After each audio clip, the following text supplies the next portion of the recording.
يعني انت الموضوع ده انا ما بتكلمش فيه، يعني ما بتكلمش فيه اللي انا مثلا اقول لمجلس الاداره طب خلوا رقم واحد ورقم اتنين. ده انا فوجئت تاني اللي انا مش نائب كمان، ده انا فوجئت مساعد المدير الفني برضه. قال لك ده انا كنت شايف ان ايمن امير يلعب السنه اللي جايه ويبقى مهاجم الزمالك الاساسي. الحاجه الوحيده اللي كنت واخدها عليه غلط اللي هو كان مصر اللي معتمد جمال يمشي، انا ما كنتش معاه خالص خالص خالص. هي الفتره من 2000 ل 2004 تقريبا الاهلي ما عملش معانا حاجه، هي برضك المباراه الشهيره دي هي اللي غطت برضك على كله. اقصى عقوبه، اقصى عقوبه، بس ما يتوقفش. فقام مديهم لي بقى، قال لك انا لو شفتك يعني فيما معناه يعني لو شفتك بتتقدم في مباراه انا هطلعك من اول ثانيه. بعد بقى 5 6 كوره كده قمت واقع على الارض قلت خلاص. ده كان سبب بقى ايه قطعتها كده، قطعت كده. يا مساء الخير عليكم، حلقة جديدة من خطين حمر، حلقة خاصة جدا عشان معانا فيها ضيف خاص جدا، هو الأصلي تامر عبد الحميد الأصلي ودونجا الأصلي كمان. كابتن تامر حميد نجم نادي الزمالك ونجم منتخب مصر ونادي المنصورة طبعا كذلك. نورنا وشرفنا كابتن في خطين حمر. حبيبي عطا، ومبسوط طبعا ان انا موجود معاكم والدكتور خليفه طبعا، وانت باشمهندس برضه، باشمهندس ودكتور. يا باشا احنا جماهيرك.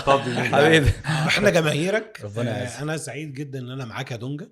يعني انت هتقعد تقول لي دكتور وباشمهندس؟ لا احنا كنا لا الشباب. انت دكتور في الكوره ومهندس في الكوره. لا احنا كنا احنا الشباب اللي احنا نمشيها بتحضر. كده. احنا كنا الشباب اللي بتحضر وراك في الملعب في كل ربنا حتة. يعزك. وانت كنت بالنسبة لنا يعني البطل.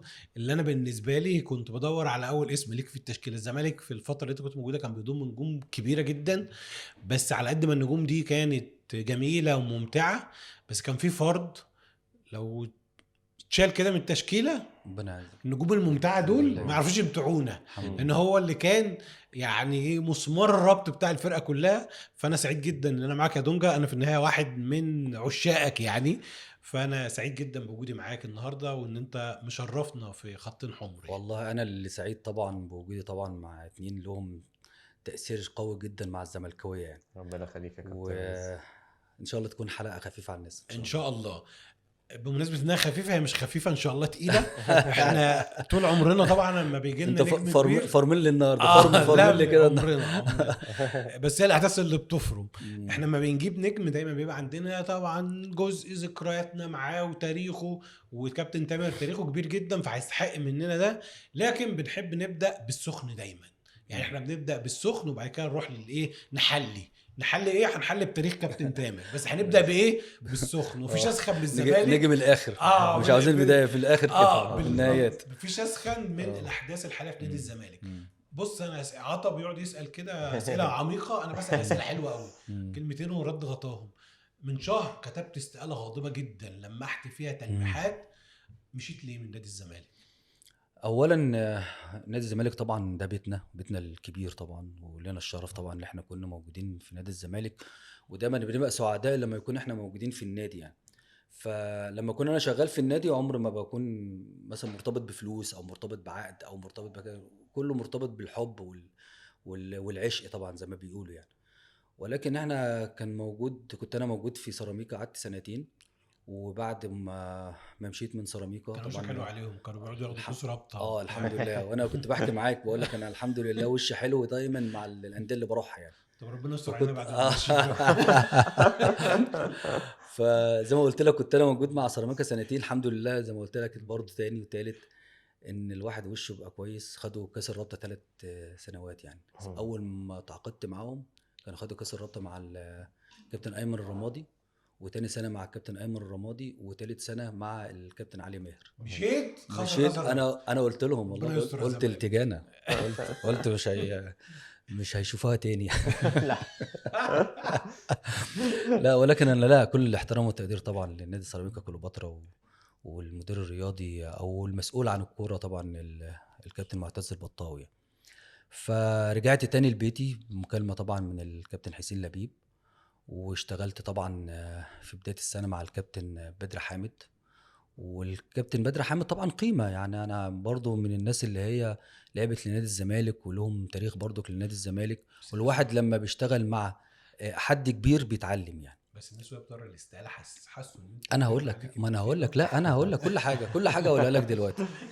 فاشتغلت مع الكابتن بدر تقريبا 3 4 شهور، وحازم كان في الفريق الاول، وحازم نزل لنا طبعا في القطاع، كنت انا وحازم مساعد المدير الفني.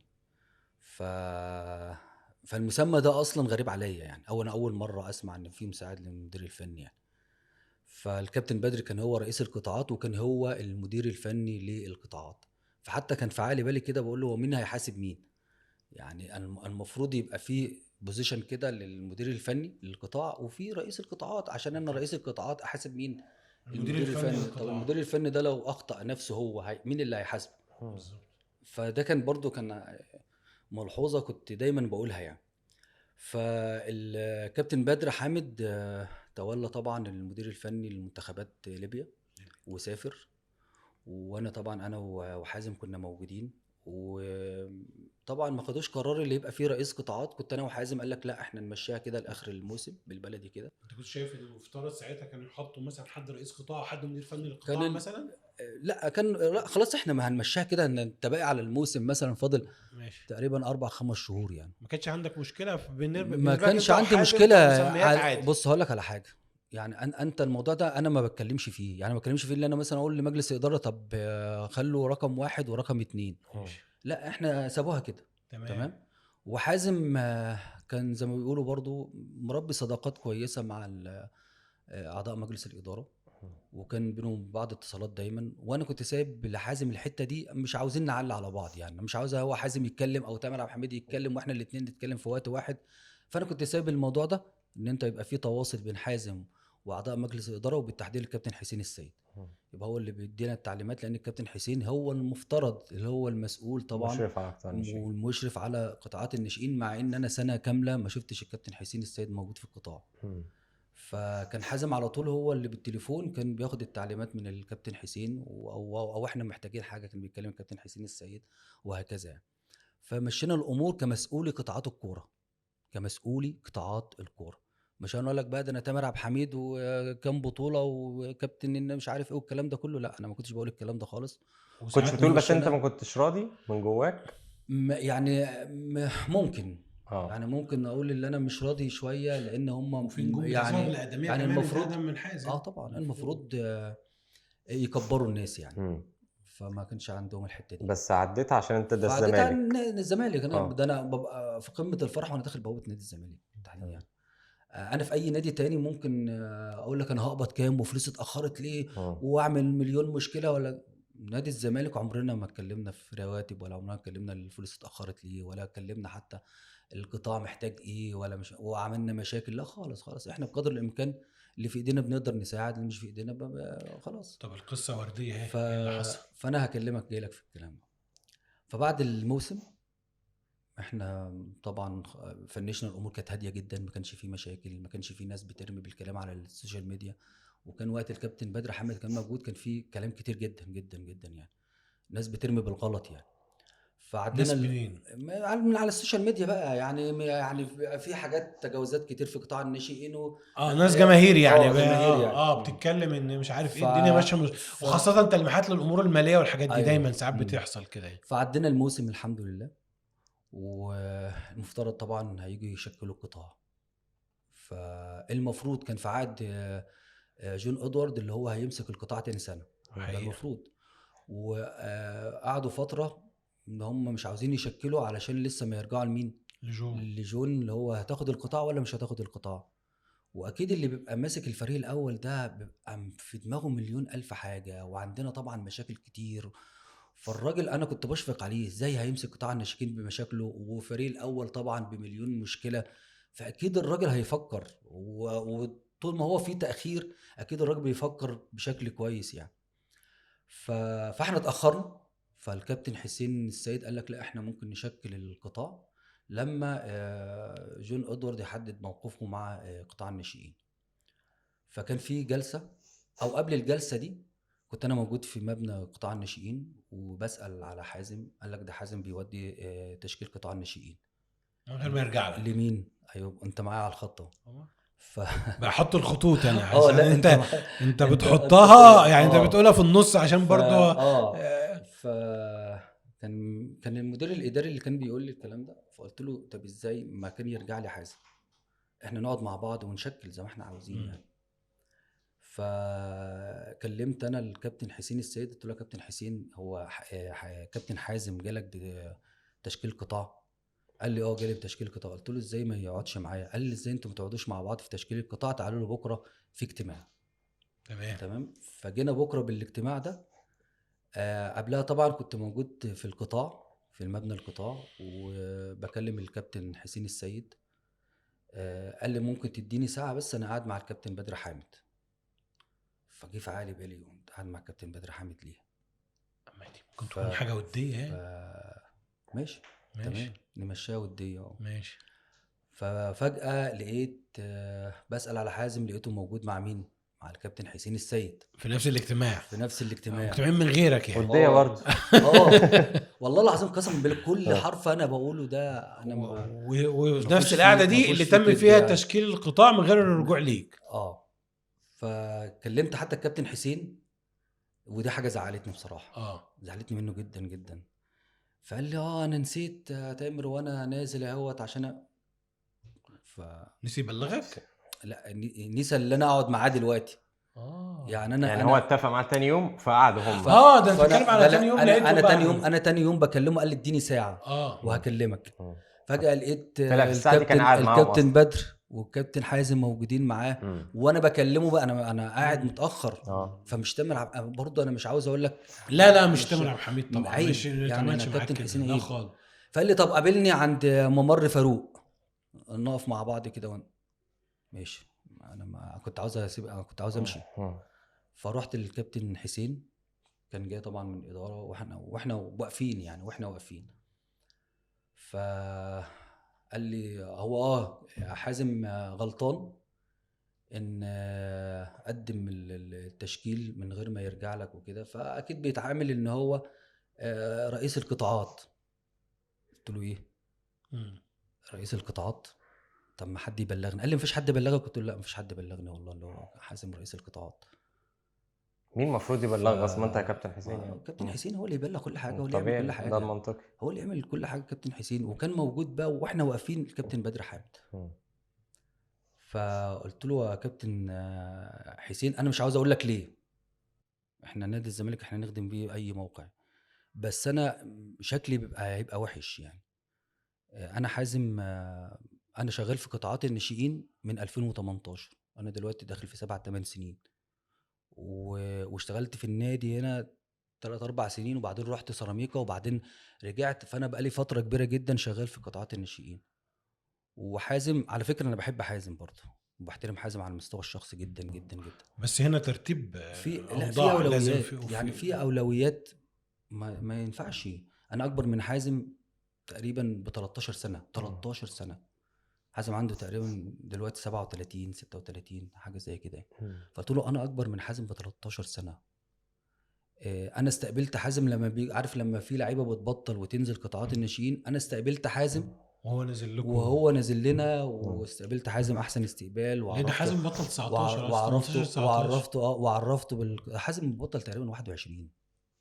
صح ده مبطل في الدوري بتاع فيريرا 22 كمان. انا حاسب له الكونفدراليه بتاعت جروس اخر حاجه. لا ده كان موجود معانا في الموسم 22 في الموسم بتاع فيريرا صح. فحازم على المستوى الشخصي برضه كقولها تاني وتالت ورابع، الموضوع مش بينه وبين حازم، ما يخصش حازم، انت يخصك رؤيه الاداره لتامر عبد الحميد نفسه خالص.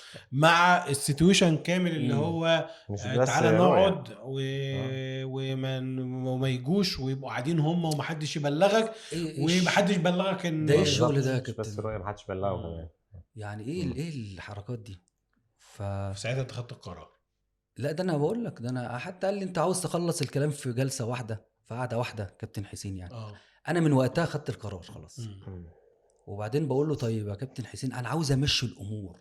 هتقول له يا كابتن حسين طب نمشيها مسؤول قطاعات الكوره واحنا الاثنين موجودين وبنمشي الامور. وانا ما يعني احنا مش بنقول ده رئيس وده مش رئيس، احنا زي ما يعني اقول لك زي ما كانت ماشيه السنه اللي قبليه بنجتهد اللي احنا الاثنين اللي احنا ايه عارف انت نحل المشاكل ونمشي المركب ونوصل المركب خلاص يعني. فالكابتن بدر قال المركب اللي لها رئيسين بتغرق. فبعدين الكابتن بدر حق. فخلاص خدت القرار ان انا امشي. وحتى بقول للكابتن بدر حامد اقول لك الاسبوعين اللي قعدهم، هو كان في اجازه على فكره، الاسبوعين اللي قعدهم كان موجود ليل ونهار مع الكابتن حسين السيد، وانا زعلان من الكابتن حسين. يعني انا ما تعملش كده يا كابتن حسين. انا لو انت في موقفي انا مش عارف انت كنت هتعمل ايه. فاكيد في تاثير من الكابتن بدر. هو اللي هو بص لك، لو سالت الولد الصغير في النادي للراجل الكبير في النادي هيقول لك الكابتن بدر حامد هو اللي مشكل القطاعات. عشان الكابتن بدر حامد ممكن يجي في شهر 10 وتبقى سهله لما يكون حازم. هو حازم ابنه على فكره، يعني في الموضوع ده اعتبر ابنه. فاهم. وحازم انا انا لما باجي اكلم حازم بحس ان انا بكلم بدر حامد. نفس بيردد نفس الكلام ونفس لا، الافكار. حازم ما شاء الله، يعني عارف انت شارب من الكابتن بدر تمام. الشغلانه زي ما بيقولوا. فاهم. فبس فخدت القرار ان انا مش هكون فانت موجود. حسيت ان الابعاد ده علشان يبقى اللي موجود في اي لحظه يجي واقول كابتن لك على بدر، حاجه واقول لك على اي حاجه لحظه يجي يبقى المكان بقى فاضي. وفي حاجات معينه في التشكيل القطاع تقول هو كابتن بدر حامد. يعني مثلا ايه، ده انا فوجئت تاني اللي انا مش نائب كمان، ده انا فوجئت مساعد المدير الفني برضه. فهو عاوز في حد يعني قاصد او متعمد اللي هو يبعدني. ومين بقى كان هيبقى المدير الفني؟ رئيس القطاعات برضه، حازم برضه. حازم رئيس القطاع والمدير الفني. المفروض رئيس القطاع امره اداري شويه اكتر، والمدير الفني ده الراجل اللي بيتكلم عن المدربين. اكيد فنيات بقى. يعني انا فنيات اللي انا اجتمع بالمدربين، البرامج، اتابع بشكل كويس الامور الفنيه في الملعب، طريقه اللعب اللي بنلعبها. ايوه حاجات كتير قوي. يعني انا لما كان بيجي لي مدير فني لاي قطاع برفض، لان الموضوع تقيل جدا. كراجل مدير فني لقطاع كبير الموضوع تقيل قوي. يعني اللي انت تتابع المباريات، تتابع التمارين، تدي البرامج، تراقب شغل المديرين الفنيين. لا حاجه. بس انت كنت بترفض في الانديه الثانيه، كنت عايزه في الزمالك يعني؟ لا انا كنت برفض. ازاي؟ اللي انا الموضوع بيبقى تقيل وعاوز تفرغ بشكل كبير جدا. لان اولا هقول لك على حاجه، انا السنه اللي فاتت كلها انا ما شفتش الكابتن بدر قاعد مع المدربين خالص. يعني وانتوا كنتوا بتقعدوا ما في الفتره اللي انت كنت ماسك فيها كابتن حازم؟ لا انتوا كنتوا قاعدين وانتوا ماسكين. بص المشاكل اللي موجوده ده يا دكتور خليفه مش بتدي لك فرصه اللي انت ممكن مثلا ايه تعالج امور فنيه. بمعنى ايه؟ انت النهارده في لعيبه قاعده في السكن بدون اكل، فبتضطر انت لازم انت تحل المشكله. يعني المطعم يا جماعه المطعم قافل، فانت بتضطر ان انت تحل المشكله دي مع اللعيبه المغتربه. طيب اللي انت بقالك مثلا 7-8 شهور ما بتقبضش، فبتضطر ان انت تدي الناس تدي للناس فلوس عشان يقدروا يسافروا ويقدروا يتعاملوا مع حياتهم المعاشيه. فالغرقان طب مشاكل كتيره جدا جدا. ما يمكن الغرق اللي انتوا غرقتوه في المشاكل ده. انت بتقول دلوقتي ما شفتش كابتن بدر بيقعد مع مدير الفنيين، فانا سالتك وانتوا كنتوا بتقعدوا قلت لي لا انتوا كنتوا محاصرين برضو بمشاكل اداريه. ممكن برضو كانت نفس المشاكل محاطه بالكل. في كلام خط احمر ما ينفعش تاني. خلاص يبقى ما ينفعش. والله العظيم انت هنا خط احمر، هنا في خط احمر تمام ما ينفعش يتقال خالص. يعني انت تفسيرك ان كابتن بدر حامد اتحمس لحازم عشان خاطر هو لو رجع تبقى الدنيا اسهل في انه يرجع. انا وجهه نظري كده او انا حاسس بكده. طيب انت وفي اقول لك على حاجه اخر حاجه طبعا يعني في حاجات في التشكيل، في حاجات في تشكيل القطاع تقول هو كابتن بدر. وده اللي كنت عايز اسالك عنه. انت اصلا كنت لو شفت انت التشكيل كده كنت في حاجات اسامي مش راضي عنها او شايف ان في تعديلات كانت لازم تحصل؟ كتير جدا. ما كنت شايف كتير جدا جدا. فاكيد هم عملوا التشكيل اتفقوا من غير ما يرجعوا لنا. ففي ناس معينه مش هقول اسماء عشان ما تزعلش يعني. طبعا في ناس معينه في مناصب معينه كده لا ده كابتن بدر حامد. وفي ناس وما يصلحش الشخص ده. لا ما يصلحش خالص. وفي ناس قاعده من السنه اللي فاتت المفروض تمشي. ففي حاجات كتير جدا.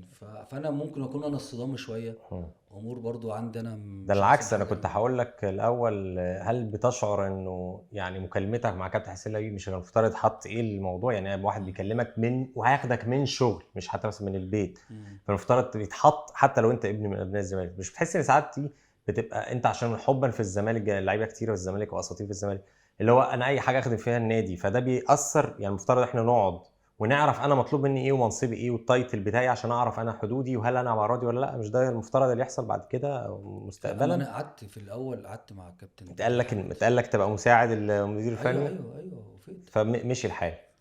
وكل حاجه. اول قعده مع الكابتن بدر حامد قال لي حاجات كتير جدا كتير جدا جدا. وتمام وزي الفل. ايه ده؟ ايه الشغل العالمي ده؟ الحاجات اللي كتيره جدا بيعمل العكس كله بيتعمل. انت فاهم؟ فبقت صدامي ساعتها. لا يعني انا مثلا، لا في حاجات كتير اقعد احكي عليها مش عشان الكابتن ادينا بدر. مثال. ما تزعلش يا كابتن لا لا، بدر ما مني، فيهاش ما فيهاش معلش انا زعل، بحبك الموضوع مش والله، شخصي يعني. بس انا بقول لك على يعني الحاجات السلبيات تاخد بالك منها بس. احنا اللي يهمنا مصلحه الزمالك. فانا عايز اقعد اديني مثال. يعني مثلا انت كنت مثلا كابتن بدر وانت كابتن، بس كل واحد شايف في طريقه معينه لفرقه كذا 2009 مثلا، ماشي عايزين حاجه معينه نحطها، كان بيحصل تضاد خالص في الافكار لهذه الدرجه؟ ولا فانت لا كنت هو تقول انت كان صدامي بيشرح ما لي، لا مش بتمشيش انا، الامور؟ لا مش انا الكلام للكابتن بدر. بمعنى انا قعدت على ترابيزه اهو يا تامر، احنا هنعمل 1 2 3 4. كويس. 1 2 3 4 ده انا بعمل عكسهم، مم. بيتعمل عكسهم. فاهم؟ مم. يعني انا مش عاوز، يعني عاوز اعمل لك مثال صغير يعني. يعني هو اللي بيقول يعني 1 انا 2 3 مثلا 4 يعني ويعكس. انا مثلا ايه، واحنا قاعدين بره مثلا كويس. على الخط مثلا، مم. قال ما ينفعش ان احنا نوجه الاجهزه الفنيه ولا نوجه لعيبه ونقعد ساكتين وبتاع. اجي تاني يوم في الماتش اللي هو قاعد على الخط. انت إيه طيب فهمت. تاني يوم احنا ممكن نقعد، يعني بدي لك امثله، يعني تاني يوم احنا ممكن نقعد مع الاجهزه الفنيه ونشوف هم يحكوا بقى الاخطاء والسلبيات والايجابيات والحاجات دي. فين انا ما قعدتش ولا قعدت، فين الناس اللي يعني الكلام كان على الورق حلو وجميل اللي انت اول قعده، الشغل والواقع ما كانش زي اول قعده كده يعني. عندي بصراحه ما تزعلش مني يا كابتن بدر. لا ان شاء الله ما خلاص تزعل. احنا هنحط تايتل ما تزعلش مني كابتن بدر، واتكلم يا كابتن خلاص. بس انت يا كابتن برضه في الاخر لو رحنا وجينا كده، يعني قطاع الناشئين في الزمالك رغم اللي انت بتتكلم عنه مفيش اكل ومفيش تخطيط وفي حاجات بتتعمل عكس بعضها وحاجات كده، في النهايه المنتج النهائي بتاع قطاع الناشئين في الزمالك يعتبر مقبول جدا على اللعيبه اللي طلعت السنه اللي فاتت، والسنه اللعيبه اللي طلعت في 2022. يعني اعتقد ان قطاع الناشئين رغم كل المشاكل اللي فيه دي لا اقول لك، تعتبر معقوله، ولا رايك لا ايه؟ اقول لك على حاجه يا عطا. النادي الزمالك اسم كبير جدا جدا جدا، واسم يخوف بصراحه. واي ناشئ بيفكر في حاجتين: انا عاوز العب في اهلي وزمالك. فانت بتحط رجل على رجل ويجي لك احسن لعيبه، وانت حاطط رجل، غير مثلا في سيراميكا، غير في اي فرقه تانية. فانت لازم تروح تدور على المواهب. بس انت في الزمالك بيجي لك هم اللي المواهب، بيجوا لك. فبيجي لك. فالناس اللي هقول لك على حاجه برضو، انا ما انسبش الفضل ليا ولا الكابتن بدر ولا الحازم، انا انسب الفضل لكل الناس اللي اشتغلت في قطاعات الناشئين وخرجوا اللعيبه دي. يعني انا معلش النهارده محمد ابراهيم موجود في الفريق الاول، هجيب محمد ابراهيم من اول ما دخل النادي. اي رئيس قطاع او اي حد اشتغل معاه نشكره. مش هقول انا اللي طلعت محمد ابراهيم، وانا اللي طلعت السيد اسامه، ولا انا اللي طلعت مين موجودين في قطاع الناشئين، انا محمد لا مش السيد. محمد السيد. طب حلو فلا عندنا. فانا بتكلم في ايه، ان كل رؤساء القطاعات اللي كانت مسكت من اول بقى، اللي انا افتكرهم: كابتن اشرف قاسم، كابتن احمد عبد الحليم، طارق يحيى المحترم جدا جدا، الكابتن غانم سلطان، كابتن اسماعيل يوسف، كابتن محمد حلمي، ومنهم بدر برضه، كابتن بدر حامد. فكل الناس دي تشكر على قدروا يحافظوا على اللعيبه دي. وهقول لك على حاجه برضه، انا قطاع الناشئين او اللعيبه بتلعب على اللحظه دي، اللحظه اللي يبقى لك تمن، اللحظه اللي هي لك تمن، اللي انت تصعد فريق اول بقى خلاص، تحط لك سعر. انت قبل ما اللعيبه دي تروح للفريق الاول 2005، احنا كنا بنواجه معاهم مشاكل، فلوس متاخره، في لعيبه ما بتجيش. اول بس ما طلعوا اول خطوه في السلم خلاص بقى لهم سعر. النهارده بتتكلم في محمد ابراهيم له سعر، سيد اسامه، محمد السيد جدد برقم كويس. خضري، محمد السيد، يوسف وائل. فكل قطاع الناشئين بيلعب على، مش بيلعب على البطوله بيلعب على البطوله دي. ايوه، البطوله اللي انا اكون في الفريق الاول. صحيح. النهارده احنا عاملين مشكله على انس وائل يمشي ازاي، وايمن امير عبد العزيز يمشي ازاي، ومورجان عبد الرحمن كمال يمشي ازاي. فلا احنا عندنا الناشئين بياخدوا فرصه دايما. الناس اللي بتيجي مثلا منتميه للنادي الاهلي بيجي يقول لك احنا عندنا احسن لعيبه بس ما واخدوش فرصه. فقوه الناشئين في كده. صحيح. واحنا انا بشوف ان احنا افضل ناشئين في مصر. هو ممكن عطا كان بيسالك يعني رغم كل المشاكل دي، فانت اجابتك ان احنا ممكن كمان نبقى احسن من كده كمان. ايوه لو عندنا ده انت بقى لو وفرت الحاجات دي كلها امكانيات للعيبه. انا صحيح. في انديه بتطلع من المباراه بتروح الاستشفاء تقعد في الجاكوزي. ولا يمكن الحياه القاسيه في الزمالك بتعلمك تبقى ده حمر رجاله. احنا حابين، بص هقول لك على حاجه، الكلام اللي انا بقوله ده معروف لكل الناس، ايوه. بس احنا حابين كده، مم. احنا حابين نشتغل في جو صعب طيب ودايما متعودين على الصعوبات يعني. هسألك سؤال برضو يتعلق بالوضع الحالي. الزمالك بسبب شوية أمور كده في القائمة الأولى والحاجات دي أيد مجموعة ناشئين اللي هم المفروض طالعين من 2005، واضطر إنه يتخلى عن مجموعة أخرى، لأن إحنا كان لازم يتأيدوا بقى فريق أول وقتها كده. لكن في النهاية كان يقدر يختار 5 أماكن من 2005. الزمالك اختار محمد السيد أسامة، محمد إبراهيم، يوسف الفرنسي واحمد والخضري والخضري. واحمد الخضري. تمام. وفي نفس الوقت استغنى عن عبد الرحمن مرجان واحمد مجدي وانس وائل وايمن امير. لو انت موجود بتلاقي ليك القرار. دي تقريبا فرقه 2005 على حلو ماشي تقريباً حلو. كان ممكن تختار حد من الاربعه اللي بره على حساب حد من الخمسه اللي جوه. انا بالتاكيد خلينا اقول كلنا شايفين، انا مش عاوز اقول اسماء ليه ما اقول. فانا في 2 انا كان عندي تحفظ عليهم في الخمسه اللي هم تأيدوا في الفريق الاول ماشي، وفي 2 مشوا كانوا المفروض يكونوا موجودين. طب قول اللي طب الاثنين اللي مشوا كانوا انس وامير. ايمن امير. ايمن امير. انا قلت الخليفه حاجه كده. وايمن امير كان المفروض الاثنين دول يكونوا موجودين. وفي 2 موجودين كانوا المفروض عطا سخن على الحلقه اللي فاتت. احنا كنا مدين ان هم تم الاستغناء عنهم، فعطا راح سخن بقى يعني حتى الناس في الكومنتات يعني بيقولوا ازاي. قال لك ده انا كنت شايف ان ايمن امير يلعب السنه اللي جايه ويبقى مهاجم الزمالك الاساسي. ده كلام عطا يعني، فاهم؟ يلعب اساسي. لو عداد دباغ ما لعبش مهاجم تاني بقول كده ممكن. لا انت شايف ايمن امير كان انا كنت بقول الفترات مش للدرجه دي يعني. طيب حلو، هقول لك حاجتين. حلو كده كان بتتابع معايا لما انا قلت لك انا معجب بيه بس مش للدرجه. هقول لك على الحاجتين انا قلتها. اول حاجه انا قلت عداد دباغ لو ما لعبش مهاجم، ولو ناصر منسي في بعض الاوقات اللي ممكن يبقى مستواه واقع ممكن جدا ايمن يلعب اساسي عادي. يعني هيكون ده من عمرو ناصر واحمد شريف. عمرو ناصر وفي موجود. هل ايمن امير عايز اقل من عمرو ناصر يا كابتن؟ ناصر منسي مثلا موجود. ما انا بقول ناصر لو في مش في افضل مستوى في بعض الاوقات وقع مننا. هل ايمن ما يلعبش على عمرو ناصر؟ انا شايف يلعب والله. طب الحاجه الثانيه انا عرضتها بزياده بقى اقول لك على الثانيه. انا بقول يعني هو في ناشئين كتير جدا صعدوا افضل كتير من ايمن امير عبد العزيز، بس من اللي مشيوا على مدار افتكر يعني ان ايمن امير ده ممكن يكون احد اهم الخسائر للزمالك منذ رحيل احمد عيد عن قطاع الناشئين بتاع الزمالك. برضه مكتر مزوده برضه انت حلو. ماشي حلو. عيد كان جامد قوي اصلا، الراجل ده لعب ضد عيد. اديني امثله ما بين ايمن، ما اديني امثله. انا حافظ اللعبه دي كويس يعني انا اسهلها لك. اديني كده في ال 25 سنه دول ما بين احمد عيد عبد الملك وايمن امير عبد العزيز كتير قوي 25. اديني مثال على لعيبه مش موجود في قطاع الناشئين. مش لازم لعيبه مش لا لعيبه ظهرت بقى في الدوري المصري، لعيبه مشيت من قطاع ناشئين الزمالك وحسينا بخساره فادحه عن رحيلهم يعني. تقريبا ما اعتقدش. طيب يبقى انا مش غلطان يا اخوانا. لا انا بكلمك انت دلوقتي بص اسامه موجود في الفرقه، في 2 لعيبه وبعناه كمان ده فلوس. ده في 2 لعيبه اسامه فيصل وحسام اشرف. ماشي. اول بدايتي حتى في قطاع الناشئين كانت 2001، هم مواليد 2001 كويس. فكنت شايف ان الفرقه دي الحمد لله يعني ان الواحد عينيه كويسه. يعني انا ممكن اقول لك ده اللعيب ده ينفع درجه اولى ولا ما ينفعش درجه اولى وحاجات كده يعني. فكنت شايف ان اسامه فيصل، وحتى كنت كتبت ان هم وهو موجود معانا في القطاع يا جماعه ادوا له فرصه، الراجل ده كويس وحاجات كده. فكنت شايف اسامه فيصل وحسام اشرف الاثنين فراوده كويسين جدا جدا يلعبوا درجه اولى. فين بقى في الزمالك بقى في البنك في سموحه في قدراتهم وامكانياتهم درجه اولى. برضو نفس الشيء محمد محمود، نفس الشيء ايشو.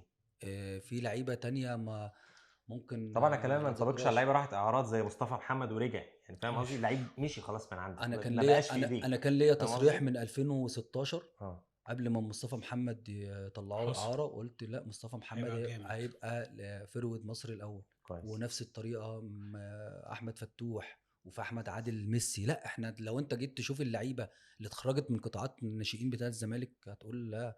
طب القطاع ده شغال. مش عارف ينتزع مكانه ليه يعني ايه اللي ينقص حسام اشرف؟ انا بشوفه دايما موهوب والراجل لعب، ده 5 كابتن للفرقه. تعرف تتخيل انه 5 كابتن للفرقه؟ حسام اشرف لعب من 2000 تقريبا 2020 تقريبا. قول لي بقى ايه اللي مخلي حسام اشرف اللي طلع في 2020 لغايه دلوقتي ما يعني على فكره مؤمن ان هو عنده كتير على فكره، بس ما ليه ايه اللي ناقصه عشان يبقى بص هو اقول لك على مهاجم حاجه الزمالك اقول لك او على رايح حاجه يا دكتور الزمالك؟ خليفه. حسام اشرف لازم يشتغل على نفسه بشكل كبير جدا، في انهي ولازم حته؟ ولازم لا، اقول لك على حاجه، ولازم يثبت مستواه اه في مباريات. بشوف حسام اشرف ايه ده راجل خارق، بيجيب اجوال غريبه جدا واهداف غريبه جدا. وفي ماتشات تانية ايه ده، ايه اللعيب ده، ازاي اللعيب ده يبقى موجود في الزمالك؟ مم. فمستواه مش ثابت، مش عارف يثبت مستواه. دي مشكله فعلا. مشكله كبيره جدا جدا. يعني اجي اقول لك ناقصه ايه، ما هو في الماتشات الكبيره بيعمل كل حاجه، جيب لك اهداف بهيدرز، اهداف غريبه على العارضه القريبه، العارضه البعيده، تصويبات، حاجات وانفرادات بيجيبها بشكل كويس جدا. فبكلمك اللي انت بص ده كله ده حسام اشرف بيعمله، وفي حاجات تانية ولا عارف يستلم ولا عارف يشوط ولا عارف يتحرك ولا عارف هيدرز ولا عارف انفرادات يجيبها، الحاجات دي كلها. فهو لازم يثبت مستواه على الحاجه او على سقف مستواه الكويس يعني. ايوه. طب انت يا كابتن من بين اللعيبه اللي قلنا يعني خساره ان هو ماشي بالذات انس وائل وايمن امير، ما كنتش تشوف ان هو ممكن يتأيدوا في القايمه كان بدل ممكن لعيبه فريق دي اول مش في 2005 حتى؟ برافو عليك والله. يعني ما كان هي سيف فاروق جعفر هي على دي سبيل اللي انا المثال بقول مثلا. عليها. يعني انا النهارده ما انا ما اعرفش القايمه كام، 35 تقريبا 30 فريق اول وخمسه من 2005 و5 2005. طب انت دلوقتي القايمه كلها بالخمسه تقريبا 31 32.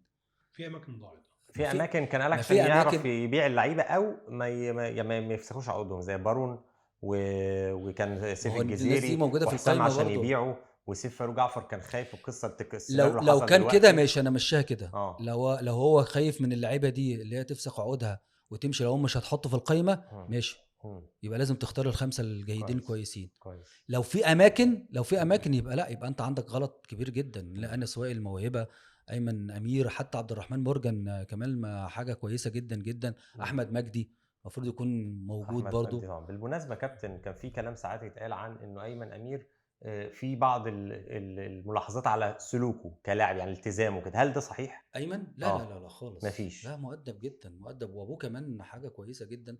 التزامه مش بتكلم الاخلاق، التزامه الرياضي بيقولوا بيركز بياكل في بيحب تدريب الشيبس شويه. انا بقول لك اللي بيتقال بقى لا بيسيب وزنه يزيد شويه مش هو يعني. هو ده انت لو شفت جسم ده كان زمان جسمه كان اكبر من كده بكتير، ادخل من كده. وابوه كمان شغال عليه، يعني ابوه حاجه كده في الحمال البدنيه حاجه رهيبه يعني. الكابتن امير عبد العزيز، وعمه طبعا الكابتن ايمن. انا مش طبعا. هجامل حد على حساب حد. فاهم. انا ايمن امير مشروع فرود كبير وكويس. هو محتاج حد مثلا عارف انت يطور مستواه. فاهم قصدي. الشغل اللي انت عافيه، يعني هو من الناس اللي هي ايه بتحب تعتمد على نفسها، واللي هي تاخد الكوره بقى ما تبصيش لحد ويلعب على الجول والحاجات دي. لا محتاج حد ده يفهمه اللي كان بيتقال عن انس شويه، ان هو ممكن. يعني شويه بيحتفظ بالكره لا زياده هو شويه. هو انس غلط لما طبعا قال البوست لا بتاعه ده، التصريح بتاعه غلط بشكل كبير جدا. لان اولا في اسرار ما يعرفهاش الا الاجهزه الفنيه اللي اشتغلت مع انس، فما ينفعش تتكلم بالشكل ده، اكيد هيترد عليك وهيبقى شكلك وحش. هو عارف الكلام ده. هو يعني يمكن انا كان عنده يعني مرارة انا فكرة هو الانتظار لاخر هي لحظه وبعد اختيارات. كده لا ما تعرفش ما الخير فين. يبلغوش جايز يعني. يكون ده الخير كله ليك، اللي انت تطلع تتألق تاني والزمالك يجيبك بالاضعاف الاضعاف، وتيجي نادي الزمالك عزيز مكرم يعني. في 3 اسماء برضو صعدت من القطاع موجوده، الناس متبشره بيهم خير. صفوه استبشر. وحمد وانا كنت دخلت متفائله في متفائله متباشره. صفوت وحمد وعمر عبد العزيز. تتوقع في مين فيهم اللي ممكن يبقى يعني؟ وفي حسام التاي برضو لسه ما صعدش. حسام عاشور ابوه كان جامد. ابوه انا عاشور حضرت التاي. ابوه شفته كان لعيب جامد. بص هقول لك، كل جيل عندنا في لعيبه جامده وهتكون ان شاء الله موجوده في الفريق الاول. ليه احنا بنقول كده؟ لان دايما بيبقى عندنا ازمات، ودايما عندنا احتياج للناشئين او قطاع الناشئين. ده بيقولوا اجمد من باباه كمان يعني. مين هو حسام لا عاشور حسام عنده شخصيه. بص انت تبحث في اللعيب ده على الشخصيه. عندك شخصيه ما بتخافش، كوره في رجليك، بتعمل اللي انت عاوزه، كل قراراتك صح، اللي بتفكر فيه بتعمله في الملعب. هو حسام عاشور كده. حسام من اللعيبه الجيده جدا. واللعيبه انا واقول لك على حاجه، اللعيبه دي كلها انا مش شايفها حتى السنه الجايه، كمان سنتين 3 اللعيبه دي هتشوفهم مثلا في اخر السن في قطاع الناشئين. طب لو قلت لك اختار لي واحد، قول لي بقى اللي انت متوقع ان مصر كلها، انت اتكلمت عن مجموعه لعيبه وطلع منهم مصطفى، مين اللي انت تتوقع ان انت لما تتكلم عنه بعد كام سنه كده هتجيب الفيديو عشان ارجع الفيديو ده صح. اه انا في لعيب واحد انا راهن عليه، عمر عبد العزيز، الحارس. ده مش هيبقى جون الزمالك، ده جون منتخب مصر. ماشي. قولا هنثبت قولا قولا ريلز واحدا. ريلز عمر ريلز هنا ريلز هنا قولا ونثبته واحدا. ونرجع له لا، بعد عمر 3 سنين عبد كده ولا حاجه. العزيز من الحراس اللي انا على طول بشوفه. يا ابني بكلمه كده اقول له يا ابني انت جون منتخب مصر مش جون الزمالك، وهيبقى جون منتخب مصر. تعرف ان كابتن عبد الواحد لما كان بيطلعه يتدرب مع الفريق الاول كان دايما بيلسنوا على عبد الواحد ان هو بيطلعه مجامله وكلام من ده، والله لا العظيم. لا، واحد ما يعملش كده. مم. ابو واحد برضه بيلعب لبعيد يعني. مم. فهو كان بيتبني الولد، فاهم. وما بيتبني الولد بقى عشان هو عارف انت بقى القصص دي. اه فعب واحد لا عب واحد ما يراهنش رهان خطأ خالص. خاصة على حارس مرمى هتبقى في وشه لا بقى، لا ده انت لا. حارس مرمى وراهنت على حارس لا، مرمى يعني. عمر عبد العزيز اتفرج عليه دلوقتي، وانت حتى لو جه الصدف يعني واتفرجت على قطاع الناشئين والماتشات هتشوف عمر شفناه عبد في كاس العزيز. العالم للشباب كان كويس قوي. لا كويس جدا جدا جدا ما شاء الله عليه يعني. طيب نخش الاسئله لها علاقه بفريق الكره الحالي، مش هطول لك في الاسئله عشان برضو ايه عايزين نروح تمام. شويه للتاريخ بتاعك. رحيل جون ادوار رايك فيه؟ انا هسالك يعني لوكشه كده، رحيل جون ادوار رايك فيه ايه؟ استمرار كابتن معتمد جمال رايك فيه ايه؟ بدون يعني كلنا بنحب كابتن معتمد على المستوى طبعا الشخصي، طبعا. بس عادي في ناس كتير قالت رايها ان كان الافضل يجي مدير فني اجنبي ومنهم انا، وانا دلوقتي ما بعد الاستقرار عليه بدعمه وبتمنى له التوفيق، بس احنا طبعا. عايزين تقول رايك في الموضوع بتاعه. رقم 3 اخوان بيزيرا، لو فعلا عرض الاهلي دبي وصل 6 مليون دولار تبيعه ولا لا؟ فنبدا كده من اول جون ادوار وخوان معتمد جمال وبيزيرا. جون ادوارد طبعا انا مش مع اللي هو يرحل خالص. والتجربه اللي عملها السنه اللي فاتت دي تجربه ناجحه مليون في الميه، مع ان كان فيها مشاكل بشكل صعب جدا جدا. والمشاكل دي اللي احنا على طول بنقول ده احنا خدنا بطوله دوري بموسم اعجازي زي ما صحيح. بيقولوا يعني. فجون ادوارد لا، انا ما كانش يمشي خالص. واكيد في اختلافات في وجهات النظر او في اختلافات تانية غير فريق الكوره. اكيد بقى ممكن اللي انا بسمعه شركه الكوره هي السبب، ممكن اللي هو يقدم استقالته ويمشي. ومع ان اقول لك على حاجه، السنه اللي فاتت مش عارف هي الكلمه دي ممكن تبقى صعبه شويه، احنا عملنا كل حاجه غلط. عملنا كل حاجه غلط حرفيا، وربنا كرمنا في الاخر. ليه؟ لان احنا نوايا كويسه ومعانا اسمين كبار جدا. اولا اسم نادي الزمالك زي ما قلت ده اسم يخوف. تاني حاجه الجماهير. والاسباب الرئيسيه مش هقول لك معتمد جمال، لان معتمد جمال جه في نص الطريق وشد معانا شده كويسه، ولكن صحيح. اللي كان بيشد من الاول للاخر كان مين؟ كان جماهير نادي الزمالك. ففي الاول السنه اللي فاتت انا بتكلم اللي احنا جبنا مدير رياضي وجبنا صفقات تقريبا 11 او 12 صفقه. تمام. جبنا مدير كوره جديد، الفرقه اتمرنت بره. فالعوامل دي كلها في اول الموسم احنا نتكلم عليها ده عوامل نجاح، صح ولا؟ صح. صفقات جبنا مدير رياضي، حاجه اول مره تحصل. جبنا مدير كوره زملكاوي واول مره يخش النادي، مش نجم كبير او من نجوم نادي الزمالك الاسطوريين يعني. لا، راجل الكابتن عبد الناصر محمد من الناس الهايله جدا واتعاملت معاه.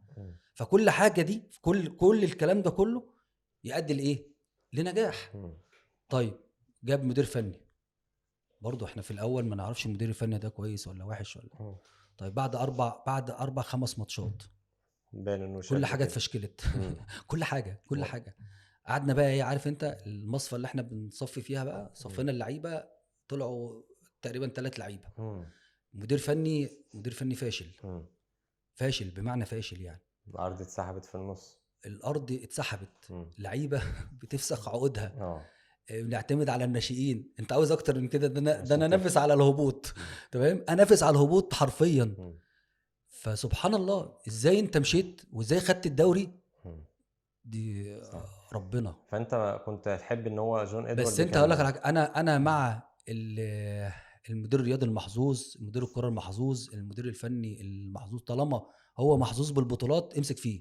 لو ماشي ما تلعبش فيها، امسك فيه على طول. طب ماذا لو كان الموضوع يكلف النادي فكره فتره الاعداد بقى؟ هو دي الفكره، انه بعض الجماهير ممكن تكون كانت مع جون ادوارد، صف جون ادوارد الى حد كبير جدا، بس كان من ضمن الحاجات اللي بدات تزمزق منها تتقلب شويه فيها على جون ادوارد اصراره على ان الفريق ما ينزلش الا بالحصول على مستحقاته، وتشيز حاجه منطقيه. بس في ظل الوضع الحالي وصلنا ان احنا كان على بعد اسبوعين بالظبط من الموسم عشان خاطر نعمل فتره اعداد. هل انت بتشوف اصلا فتره اعداد بالشكل ده تصلح او لا لا يمكن خالص. تلم الدنيا، ولا ايه الوضع بص يعني؟ هقول لك على حاجه، طب هو هسألك سؤال والنبي برضه. قبل ما تخش في الفرق، مم. انت عمركم بدأت موسم وانت مقفل الموسم اللي قبليه لا كامل؟ لا لا لا بس يعني عمرنا. قصدك على المستحقات احنا يعني بناخد احنا بناخد يعني في عز العز في اه كلمه شهيره قوي كان بيقولها الفيلسوف بتاعنا، يعني كان محمد ابو العلا. محمد ابو العلا هو الواجهه اه بتاعتنا في الكلام. اه وابو العلا لما بيتكلم استر يا مم. رب، واحنا قاعدين كده استر يا اه رب النهارده. قال يا جماعه طب انتوا بتدونا فلوسنا، المفروض احنا ناخدها النهارده، بعد 6 شهور ولا 7 شهور لما بناخدها بتقل قيمتها. انتوا بتهرجوا هو من والله. ايامها كانت بتقل قيمتها. اه والله صح، والله العظيم. طبعا يعني انا النهارده انا الجنيه له هتستثمرها في قيمه حاجه، النهارده، هتحطها في الجنيه حاجه، له قيمه النهارده، هيجيب طبعا. هيجيب ده مثلا ب 3 4 جنيه، اه بعد 6 شهور اجيبه ب 50 جنيه. صح صحيح. فابو العلا ما شاء الله عليه يعني طيب. في بس الحاجات كانت دي. ماشيه. لا كانت ده اه طالما هي ماشيه مم. وبناخد بطولات مش هتحس باي مشاكل، مم. مع ان انت جوه الغرف المغلقه او جوه النادي مليون الف مشكله. هي مم. الفريق الاول اللي بيتحكم في المزاج وبيتحكم في اللي احنا نمشي كويس ولا لا. تويتك انا، نرجع لسؤال عاطف برضو اه بتاع فترة لا الاعداد. فتره اعداد، ما انت خلاص لا كافية. هو غلط جاوب. غلط اللي عمله طب طبعا. ايه اللي المفروض نعمله دلوقتي؟ يعني حتى مش لازم اقول لك خلاص معروف إنه غلط. ايه المفترض يحصل في وضعيه زي كده؟ لو مدير فني هيشتغل على الوضع ده هيعمل ايه؟ هو مش هيكمل فتره اعداد في وسط الموسم؟ ايوه هيكملها، ما اه عندوش ده انت كويس قوي اللي احنا ما قابلناش مثلا فريق من التقال، يعني مثلا اه عندك الاهلي او بيراميدز او يعني اقصد البنك. الحمل البدني مثلا مفترض يبقى هيعمل ايه؟ بيبقى عالي جدا في فتره ما الاعداد. انا بص ازاي اعمل حمل هو بدني عالي في وسط بين هو الماتشات طب كده؟ هو هيعمل ايه لا ما هو انا هو قصدي لو انت هو محطوط في موقف اتحط في تعمل مزنق ايه؟ زي ما بيقولوا. امم هو اتحط في مزنق، هو بيعمل الطبيعي. امم الطبيعي اللي انت عندك مدرب احمال بقدر الامكان مش عاوز يرهق اللعيبه بشكل كبير جدا، ما هو ممكن تاخد الدواء مره اه واحده يتعبك، طبعا هتموت، هيجيلك صح تسمم. صح. فلازم تاخد واحده واحده. حاسس احنا ف, ممكن ف... ندفع الثمن في حاجه زي كده في ايوه اكيد الموسم؟ ممكن اللعيبه مش، وغير كده كمان انت بتتكلم دلوقتي في فتره الاعداد، انا بتكلم في كواليتي اللعيبه، طبعا كواليتي اللعيبه اللي موجودين يا جماعه. اه يعني مش عاوز اقول لك ده يعني اسوأ سكواد انا شفته في تاريخ نادي الزمالك. طب دلوقتي سكواد كده، سؤال بقى الخليفه الثاني كان عن كابتن معتمد، كنت شايف ان هو طيب بص، يكمل ولا يجي مدير فني جديد؟ اكمل جون ادوارد. كمل يا الحاجه ريت لو عندك حاجه الوحيده عايز تقولها. اللي انا لا مرتبطه برضو كويس. بمعتمد، اه الحاجه الوحيده اللي كنت واخدها عليه غلط اللي هو كان مصر ان معتمد جمال يمشي، انا ما مم. كنتش معاه خالص خالص مم. خالص. ده معتمد جمال الوحيد اللي انت تمسك فيه، مم. معتمد جمال اللي انقذ الفرقه وانقذك صح وانقذ كل الناس. صح. فمعتمد جمال انت جاي النهارده راجل، انا في الاستفتاءات انا احسن مدير فني موجود في مصر في الاستفتاءات، انا راجل حققت دوري من فرقتين، من اقوى فرقتين موجودين في افريقيا، من اقوى فرقتين كسكواد بقى وفلوس صحيح. وكل حاجه، لبن العصفور كله كان بيجي. فانت خدت الدوري من الفرقتين دول ووصلت نهائي كونفدراليه. مم. طب انت جاي يا رازوفيتش ده اللي انت جايبه ده مم. قصته ايه او حكايته ايه؟ كاس السعوديه مم. ايه تاني؟ هي بتمشي كده ولا بتمشي على مستوى لا فني للمدرب لا وهو برضو انجازاته دي مع انديه اصغر وهكذا؟ لا انا بتكلم ان انت انت لو حطيت الكفه معتمد والراجل اللي هو كان جايبه جون اودر، لا كفه معتمد هتطب جامد انت ماشي جامد مع اللي جامد. شغال يكمل. لا اللي هو اللي لا قلت انا حظه انا كويس حققت والدنيا ماشيه كويس. نجاحات، انا بالظبط. حققت نجاحات، استحق كمل. انا عاوز ايه تاني؟ يعني انا عاوز ايه انت معاك احسن مدير فني في مصر، مم. جاي تقول لا المدير الفني ده احسن مدير فني في مصر، لا خد لك جنبه وهجيب مدير فني تاني مم. ونقعد نلف بقى في نفس الدايره، وبعدين بعد 5-6 ماتشات المدير الفني ده هيمشي، وبعدين تلجا لمعتمد تاني، يكون معتمد تاني معتمد طار في اي حته، مم. هترجع لواحد تاني زي احمد عبد الرؤوف ولا ترجع واحد. يعني فالقصه ما حسيتش انه لا كابتن معتمد في اخر شهر ونص كده الدنيا بقت صعبه قوي، بقى الفريق كده تحس ان في جمود كبير، مفيش ولا عشان ضغط لا لا لا الماتشات ولا والمنافسين ولا اقوى ولا كتير؟ ولا صعبه ما ولا اي حسيتش شيء، انا بكده. عمري ما فقدت الثقه في معتمد جمال خالص كويس كويس. خالص. فلا اللي هو كتر خيره مع الفرقه دي قدر ياخد كان بيتكلم معاكم دوري. لما بيطلع لعيبه زي يعني مثلا هو جرب الخضره باك شمال، كان بيتكلم معاكم؟ بص هو تقريبا اللي بقول لك اللينك كان مع حازم وكان مع كابتن اه بدر وكان بس انا اللي كان عندي اصرار اللي السيد اسامه كان يكون موجود، مم. لان في بدايه لو انت تشوف كده في بدايه صعود اللعيبه دي ما كانش موجود فيها السيد اسامه، حصل. فانا كلمت احمد عبد الرؤوف شخصيا قلت له خد السيد اسامه هينفعك. مم.